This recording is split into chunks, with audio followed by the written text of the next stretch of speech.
Boa noite, gente. Boa noite a todos os nossos alunos da segunda série do ensino médio. Eu sou a professora Marília Ferreira, sou professora de literatura de vocês aqui do canal Educação. Nessa retomada do segundo semestre do ano de 2022, vamos começar as nossas atividades fazendo aí uma retomada de assuntos importantes que foram trabalhados anteriormente nas nossas aulas do primeiro semestre. E aí, na próxima semana, a gente retoma aí com as atividades importantes, necessárias, para que a gente possa ter aí todo esse processo de comprometimento, tá bom? Vamos falar hoje sobre o romantismo do Brasil e vamos trabalhar aí a prosa de José de Alencar, tá? Para a gente falar um pouquinho sobre esse maranhense representante da prosa, da literatura brasileira. Trouxemos aqui algumas informações e evidenciaremos características importantes da sua produção literária, né? Está aí José de Alencar, um dos escritores mais afamados do Brasil no século XIX, principalmente quando o romantismo se fez presente dentro da nossa realidade, a partir de 1844. As suas publicações faziam sucesso e deram a esse jovem nascido no Ceará, que também era um político brasileiro na época, era um dos representantes na Câmara dos Deputados na época do reinado de Dom Pedro II, importantes aí representações da sua brasilidade. Escreveu romances regionalistas como O Tio e Gaúcho, romances urbanos como Lucila, né, Senhora, e também romances históricos e indianistas, como o Guarani e a Iracema, a Virgem dos Lábios de Mel. Então, uma das produções, né, uma das características muito interessantes da produção do José de Alencar era ter aí uma forte representação da sua nacionalidade. Vamos à sua ficha técnica, para que você possa conhecer um pouquinho desse, que foi um dos mais ilustres representantes da literatura brasileira do século XIX. Nasceu em Messejana, no Ceará, mas passou parte de sua vida morando na corte, mais precisamente na cidade do Rio de Janeiro, que era a corte do Brasil. A gente já tinha passado por aquele processo de separação de Portugal, da volta do Dom Pedro I, da resistência, né, daquilo que seria a regência, o segundo reinado, a regência de Dom Pedro II. E foi durante esse momento que o dramaturgo, jornalista, advogado e político mostrou aí à sociedade as suas atividades intelectuais, tá? O José de Alencar foi um cara bem importante no Brasil daquela época. Chegou até a atuar politicamente como ministro da Justiça, né? E foi um crítico dos mandados ou daquilo que seria o governo aí de Dom Pedro II, né?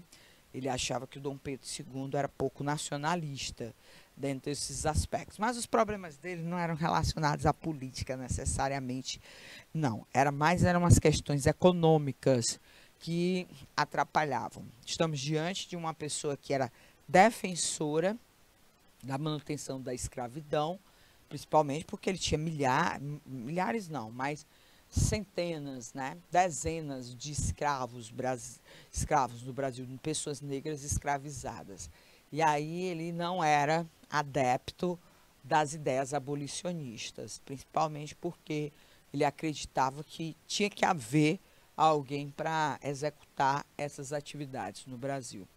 E aí, paralelo a essas atividades sociais e políticas, ele se lança na literatura, né? Principalmente por conta daquilo que seria a sua formação intelectual. Um jovem bem nascido, de uma família ilustre, atuando como um político, teve uma formação profissional, de estudar em universidades, uma formação aí, profissional dentro da advocacia, e é claro que dedilhou várias horas do seu tempo a escrever as narrativas que fizeram dele também um escritor de bastante sucesso. Na época, a gente pode dizer que o sucesso de José de Alencar se dava sobretudo pela forte presença tradicional dos valores e costumes, daquela coisa bem de direita mesmo, bem tradicionalista, arraigada naqueles princípios morais que hoje são perfeitamente questionados, tá? Então, ele tinha esse aspecto. O lançamento da sua primeira publicação já mostrava isso. 5 minutos era uma narrativa em que mostravam jovens, donzelas, que deveriam obedecer cegamente aos ditames da sociedade e também dos seus familiares, tá? Depois disso, ele acaba publicando um romance que o torna extremamente conhecido por parte do público. A narrativa do grande herói brasileiro, o Guarani. O jovem Peri entrou aí, ó, para o seleto grupo das celebridades literárias. Era o protagonista que mais valorizava o nacionalismo dentro das produções narrativas daquela época. Então a gente já tinha uma narrativa romântica com fundos urbanos, em que a gente mostrava como a sociedade da época se posicionava. E agora a gente tem o José de Alencar trazendo para você as narrativas indianistas. E aí, gente, a gente vai poder perceber que essas narrativas indianistas dão ao José de Alencar um dos mais ilustres, ou uma das, vamos dizer assim, das informações mais importantes. Ele trabalha de uma forma muito intensa o nacionalismo. É a intenção dele no Guarani trazer a nossa identidade nacional, fazer com que a gente possa identificar quem nos representa de forma aí valorosa. E o jovem Peri vai atuar disso dentro de uma forma significativa, tá? O romance alecarino, gente, ele vai ser dividido em várias categorias. Como eu disse a vocês, ele se torna muito popular, conhecido a partir do seu primeiro romance, que é considerado um romance urbano. Por quê? Porque na obra 5 Minutinhos, ele apresenta a elite burguesa, né? Os seus valores, os seus costumes, o que eles gostavam, o que eles queriam realmente transmitir dentro dessas informações, tá? E aí a gente vai poder perceber. Mas não foi só de romance urbano que o José de Alencar viveu, não. Ele se consagra com um romance indianista. O índio, sua cultura e seus rituais, mesmo que visto de forma altamente idealizada, e aí a gente não pode deixar de esquecer várias críticas que se fazem dentro desse aspecto. Ele era um nacionalista? Era, mas não pode se esquecer que, como todo romântico, ele exagera no filtro, né? As fortes idealizações, principalmente relacionadas à cultura e ao conhecimento que ele não tinha, era tudo uma coisa assim que ele pesquisava nos livros, que ele ouvia falar, mas não era, por exemplo, como Gonçalves Dias, que era um antropólogo das tribos do seu estado, lá do Maranhão. Então, o José de Alencar sai muito cedo da cidade de Messejana, vai para o Ceará, depois vai para morar na cidade do Rio de Janeiro. Então, ele não tem esse, vamos dizer assim, conhecimento, mas ele produz uma narrativa grandiosa de autores, de duas personagens emblemáticas, tá? Gosta também dos romances regionalistas. Professor, o que era o romance regionalista? Olha, o romance regionalista era uma forma, todos esses três aqui, ó, era uma forma de exaltar aquilo que seria uma característica importante da literatura romântica, o nacionalismo, tá? E a cor local, que era as características mais regionais, as características, vamos dizer assim, relacionadas ao discurso, todos esses elementos aparecem de uma forma plena aí dentro dos romances regionalistas. também sofre críticas atuais. Por quê, professora? Porque naquela época era dificílimo viajar. E no Brasil, o Brasil era do mesmo tamanho que é hoje, um país continental. E aí a gente vai poder perceber que toda essa distância foi superada pela fértil imaginação do Gonçalves, do José de Alencar. Imaginou como era o Rio Grande do Sul, aí escreveu o Gaúcho, imaginou como era viver no sertão, bem naquelas brenhas, fez a obra O Sertanejo, o Tio foi direto para o Rio, para o interior de São Paulo. Então, são narrativas que se passam nas mais diversas regiões imaginadas por ele, tá?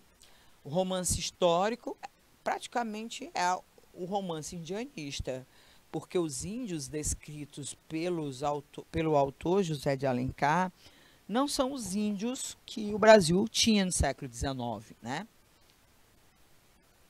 Eram os índios lá da época de Cabral. Então, a gente vai poder perceber essas situações. E aí, olha, é uma forma do escapismo, todas as características do romantismo são evidenciadas aí dentro dessas produções de José de Alencar. Então, de fato, o romance alencarino é um romance de solidez romântica. Tem o sentimentalismo, tem as idealizações, tem o nacionalismo, tem as fugas, aí os processos de representação de todas essas realidades. Então, é fácil a gente imaginar que essa literatura acaba sendo produzida isso. E um dos elementos importantes que a gente vai trazer hoje para você de forma de revisão é o elemento do romance indianista. Como eu disse para vocês, o romance indianista do José de Alencar tem 3 pontos interessantes. A obra, o Guarani, né, em que ele, dentro dessa... Peraí, deixa eu apagar aqui. Tá muito em cima. O Guarani. Dentro dessa obra, ele executa o projeto do Bom Selvagem. O Peri é salvo pelo colonizador.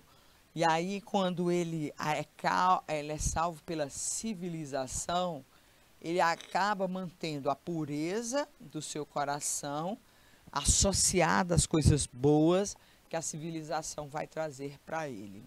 Então, é uma obra que edifica os princípios de Rousseau, de que a civilização é benéfica, porque faz com que as pessoas aí aprendam a ter coisas positivas desse convívio da sociedade. A Jovem Iracema, que é um romance também que a gente vai discutir hoje, e o Birajara, né? O Birajara, que é uma narrativa produzida pelo José de Alencar para representar os índios da região do Tocantins. Mas a gente vai falar desses elementos em todos esses momentos. Bom, no caso do romance indianista, como a gente colocou para vocês, os romances indianistas, eles têm o fundo daquilo que seria o pensamento, né, o pensamento do romântico Jean-Jacques Rousseau, né? O Jean-Jacques Rousseau, ele produziu uma narrativa em que ele mostra que o homem, ele nasce puro, né? Se ele for levado ele pode até conviver dentro de uma realidade, vamos dizer assim, selvagem. Mas se ele levar a uma boa civilização, ele consegue manter dentro da sua essência suas características positivas. Então, no mito do Bom Selvagem, o Gonçalves Dias, ele descreve e ele acaba, né, trazendo para a literatura todos esses elementos que fazem com que a gente entenda que o índio era a representação da natureza, do que era bom, e ele preservava essa sua bondade quando ele tinha a graça de cair numa boa civilização. Então, isso tudo era uma visão política, idealizada, né, que representava de uma forma positiva esses elementos. Os romances indianistas, eles mostram a comunhão do índio com a natureza e são a base desses elementos nacionalistas. Na primeira geração, a gente teve, olha, o Gonçalves Dias, que exaustivamente publicou nos seus livros de poesia as representações das tribos indígenas do seu país, né? No caso aqui do José de Alencar, ele também quer manter essa harmonia, né? O romance indianista alencarino tem essa missão, se comportar de uma forma diferenciada, tá? Então, avante aí nas produções do seu autor. O indígena torna-se um símbolo do heroísmo nacional, retratado em um Brasil original. Lá do século XIX, ele volta ao passado, ao século XVI, e mostra a natureza exuberante, pura, paradisíaca, e esse que vai habitar essa natureza, essa representação espacial positiva. Então, lógico que ele é tão bom, exuberante, bondoso. É claro que o cara é inteligente, vai se converter ao cristianismo. Ele nasce para ser a nossa representação.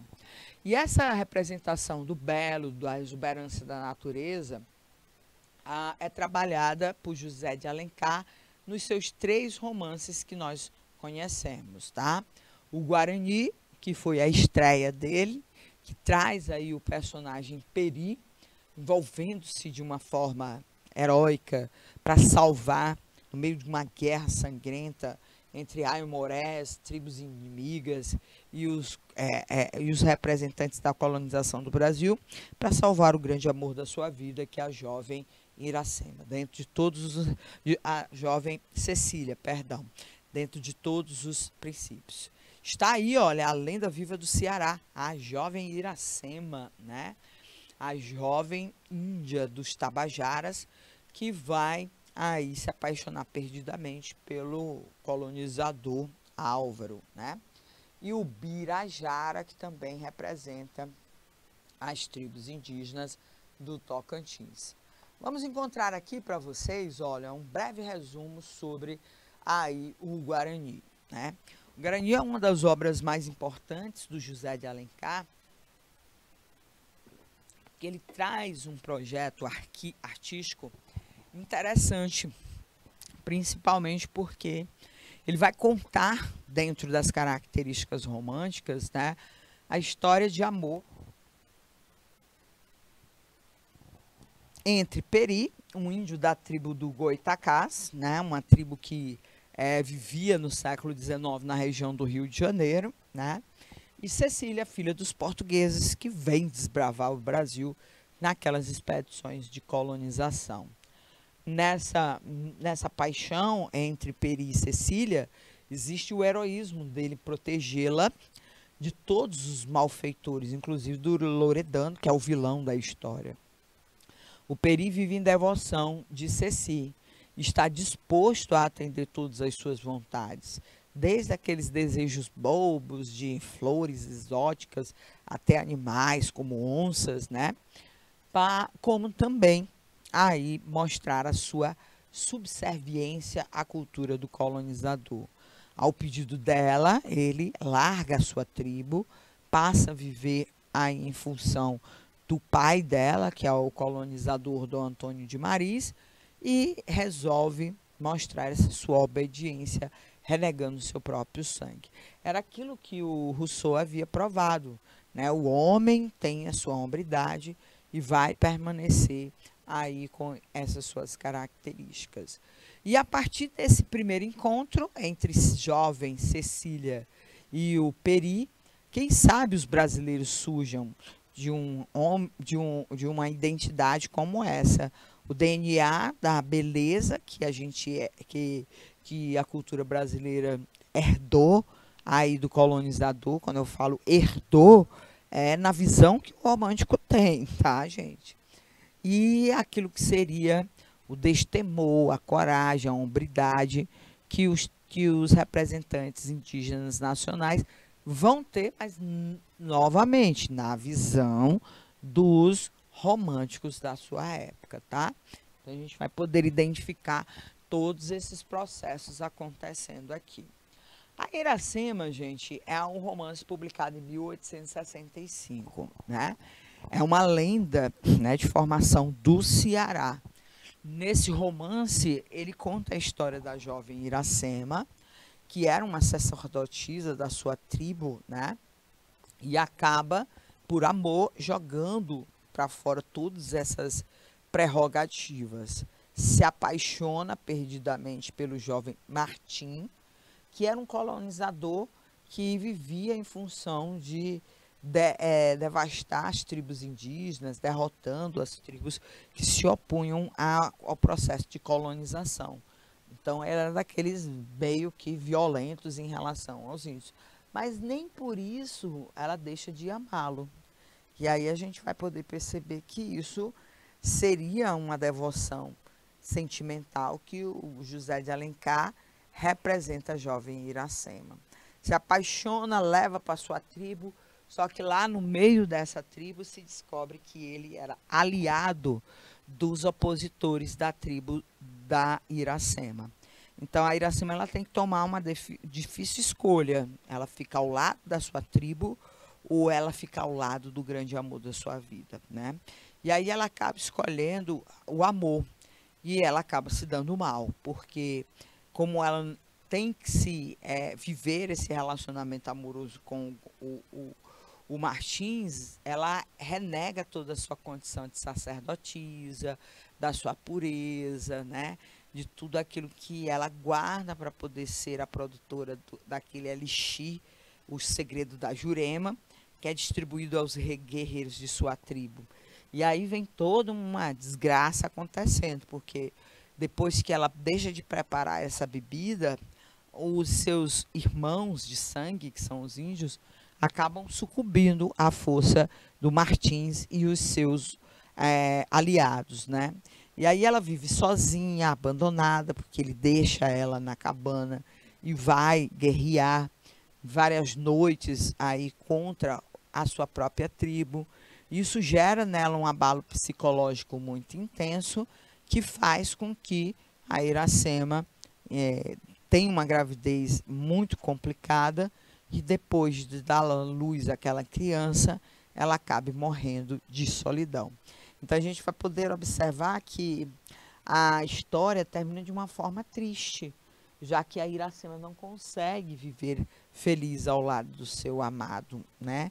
Até porque o amado, ele meio que tem essa atitude pouco voltada para a nação dele, que seria uma forma de evidenciar essa informação, mas meio que cafajeste, né? Dentro dessas possibilidades. E aí a gente tem o Birajara, que foi o último romance publicado pelo José de Alencar, em 1874. A narrativa centra-se em Jaguerê, que é um jovem caçador que não poupa esforços para ser reconhecido como guerreiro. Ele pertence, né, em combate com o grande guerreiro Pojucã. Jaguerê vence e é reconhecido como grande herói, passando a ser chamado por Ubirajara, né? O senhor da terra, capaz de cumprir sua missão como chefe da tribo dos Araguaias, né? A tribo dos Araguaias é a tribo que coloniza Tocantins, né? O Ubirajara é recebido pelos Tocantins, que pretende, né, desposar a jovem Araci. Mas para isso ele deve enfrentar outros pretendentes. Alencar relata a luta entre os tapuias e a união dos povos do Araguaia e Tocantins, sob a liderança de Ubirajara. Alencar relata repetido aí, né? Nasce assim a nação indígena que habita as cabeceiras do Rio São Francisco, antes de os portugueses aqui ancorarem. Então, foi uma forma dele resgatar até o período anterior à vinda dos portugueses aqui no Brasil, né? Então, o José de Alencar tem muita criatividade aí a trazer para vocês. Bom, Vamos para as nossas atividades da nossa aula de hoje. Para a gente poder falar um pouquinho sobre José de Alencar, vou pedir aqui 3 minutinhos para você fazer a leitura. Aí a gente volta, comenta e aumenta o conhecimento sobre o José de Alencar. 3 minutinhos, por favor.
Alegria ainda morou na cabana, todo o tempo que as espigas de milho levaram para amarecer. Uma alvorada caminhava o cristão pela borda do mar. Sua alma estava cansada. O colibri sacia-se de mel e perfume. Depois adormece em seu branco ninho de cotão, até que volta no outro ano a lua das flores. Como o colibri, a alma do guerreiro também satura-se de felicidade e carece de sono e repouso. A caça e as excursões pelas montanhas em companhia do amigo, as carícias de terna esposa que esperavam na volta, o doce o carbeto no copiar da cabana, já não acordavam nele as emoções de outrora. Seu coração ressonava. Quando Iracema brincava pela praia, os olhos do guerreiro retiravam-se dela para se estenderem pela imensidade dos mares. Viram umas asas brancas que adejavam pelos campos azuis. Conheceu o cristão que era uma grande gara de muitas velas, como construíam seus irmãos, e a saudade da pátria apertou-lhe no seio. O trecho integra o romance Iracema, de José de Alencar. Dele compreende-se que revela o ódio e as emoções do personagem, acometidos por um sentimento que, à distância das ações cotidianas de seu grupo. Letra B. Indica a duração e a passagem do tempo, marcadas por fenômenos da filosofia humanista e realista. Revela a mudança dos humores causados pelos sentimentos de saudade por um bem antigo e distante. Letra D. Caracteriza um texto cuja linguagem se marca pela função emotiva, já que trata dos sentimentos do personagem. Ou então enfatiza a ideia de que a arte realista se caracteriza pela emoção do amor. Vejamos bem, gente, olha, a gente vai poder observar que é um texto que é caracterizado pela emoção que o personagem diz sentir, principalmente a saudade que o Martins tem das praias ou da sua terra. Quando ele vai passear com a Iracema pela praia, próximo de onde eles habitam, ele fica olhando o mar, se recordando aí do seu país natal, né, que é Portugal.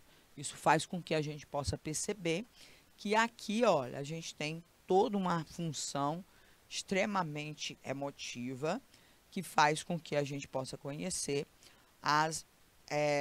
aquilo que seria as características do personagem. A alternativa correta é a letra A.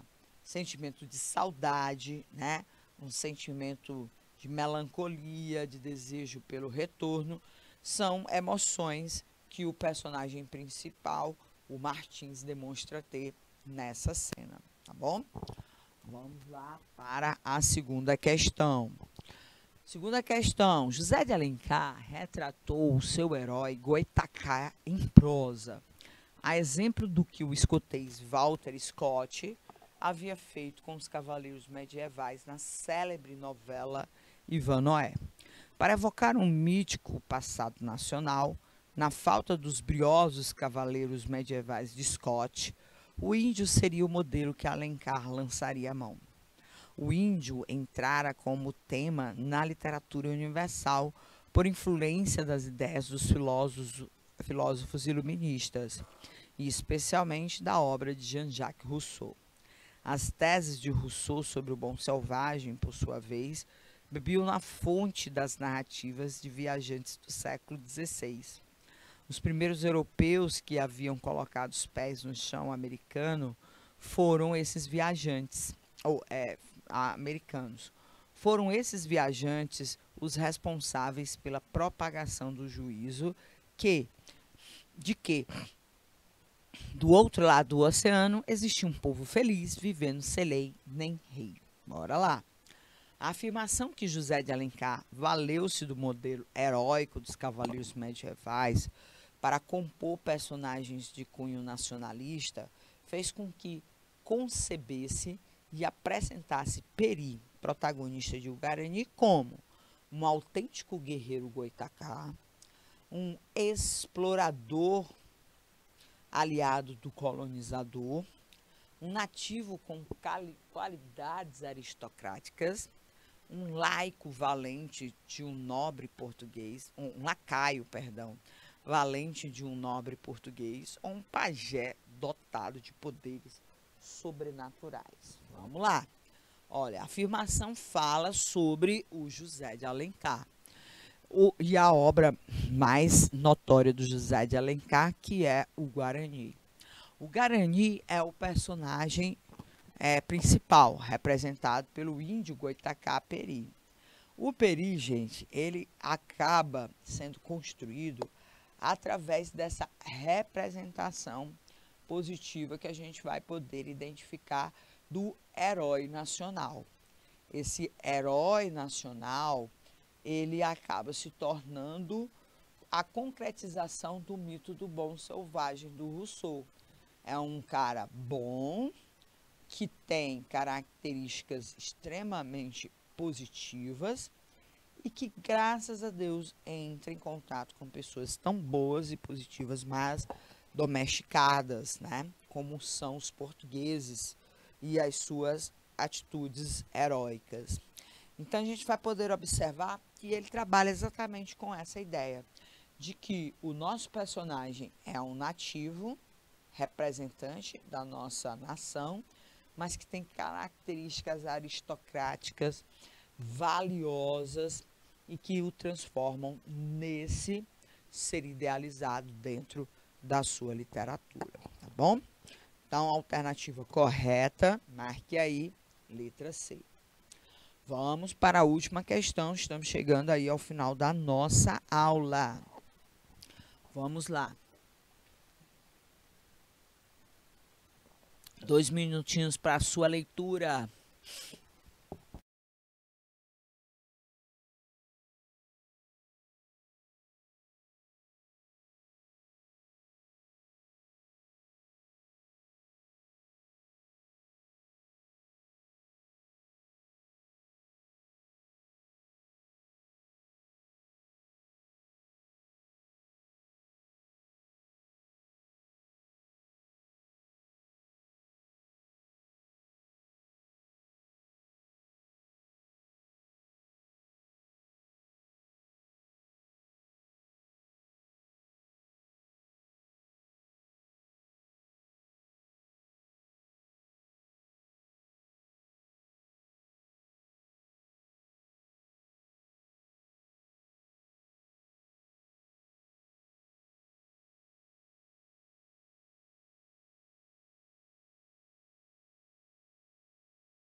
O dia e expirou, já brilha na cabana de Araquém o fogo, companheiro da noite.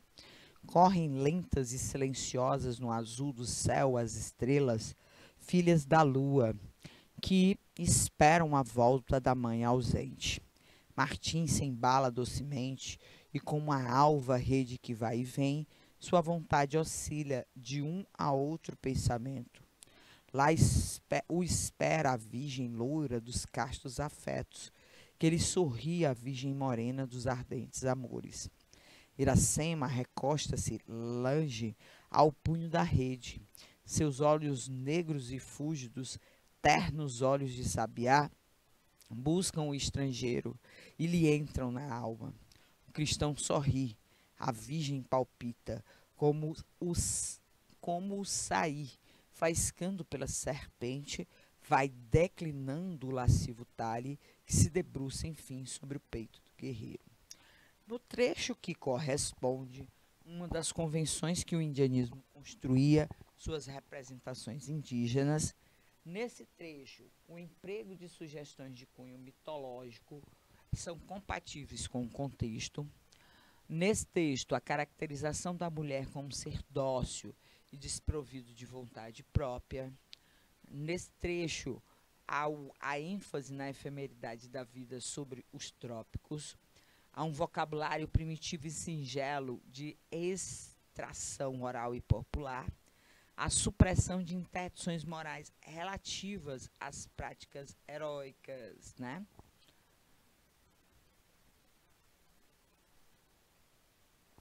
Bom, gente, olha, quando ele fala sobre os textos, né?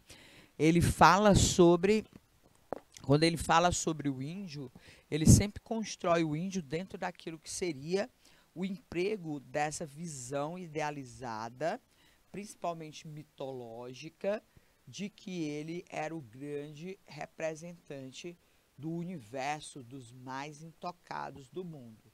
No caso da Iracema, a Iracema é uma jovem de uma beleza estonteante, digna de uma grande deusa, né? E faz com que a gente possa perceber aí essas informações idealizadas que vão acontecer dentro dessas narrativas.